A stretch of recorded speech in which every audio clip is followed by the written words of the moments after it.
राधे राधे भाइयों और बहनों। आज हम चर्चा करेंगे एक बहुत ही महत्वपूर्ण विषय पर कि जब कोई हमें अपमान करे तो हमें कैसे प्रतिक्रिया देनी चाहिए, कब चुप रहना है और कब जवाब देना है। तो ऐसे ही एक प्रश्न का उत्तर देते हुए प्रेमानंद जी महाराज ने कहा कि जब कोई हमारे सामने गाली देता है, अपमान करता है या हमारे साथ अनुचित व्यवहार करता है तो हमारी पहली प्रतिक्रिया क्रोध या प्रतिशोध नहीं होनी चाहिए। सबसे पहले बात करते हैं क्षमा के महत्व की। तो भगवान शंकर कहते हैं, अपने कर्म जाए अपकारी, उमा क्षमा सा बहुत भारी।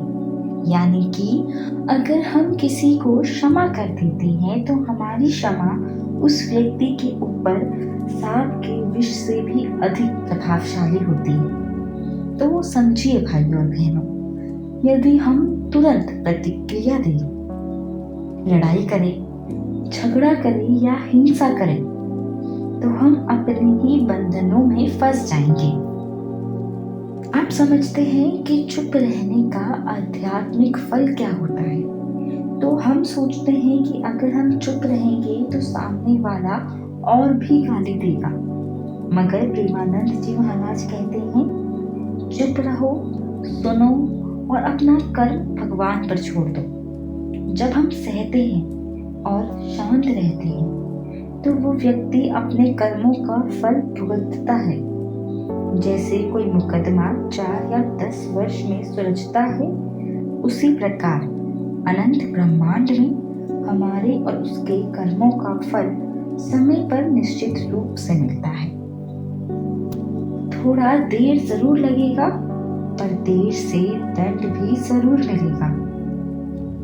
अब आपको क्या करना है? क्रोध और हिंसा, इन दोनों चीजों से बचना है।